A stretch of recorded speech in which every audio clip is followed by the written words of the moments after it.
अस्सलाम वालेकुम मुअज़्ज़िज़ असातिज़े कराम। आज हमने मूवर्स में जिस हर्फ की पहचान करवाई बच्चों को और पढ़ना सिखाया वो है फ़ा फ़े। फ़े यानी फ़ा, इसकी छोटी अलामत भी आपको लिखी हुई नज़र आ रही होगी। फ़े की मुकम्मल शक्ल भी और इसकी छोटी शक्ल भी, इसकी पहचान करवानी है। फ़ा से शुरू होने वाले जितने भी अल्फाज हैं उसी तरह से उनको हम सामने भी चीज़ें सामने टेबल पर भी रख सकते हैं। जैसे कोई भी चीज़ जो फ़े से शुरू होती हो।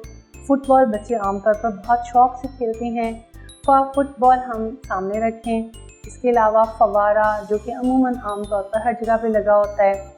फ़ौजी, अक्सर बच्चों को फ़ौजी बनने का बहुत शौक़ होता है। इस तरह की बहुत से अल्फाज जो बच्चों के अपने ही इर्द गिर्द उनके पास मौजूद हों, उनसे हम फ़ा फ़े की पहचान करवाएँ।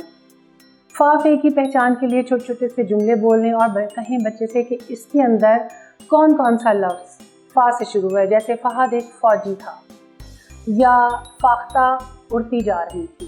इस तरह के छोटे से जुमले जिनमें हम पहचान करवा सकते हैं कि इसमें फ़े से शुरू होने वाला जो लफ्ज़ है वो आप बताइए।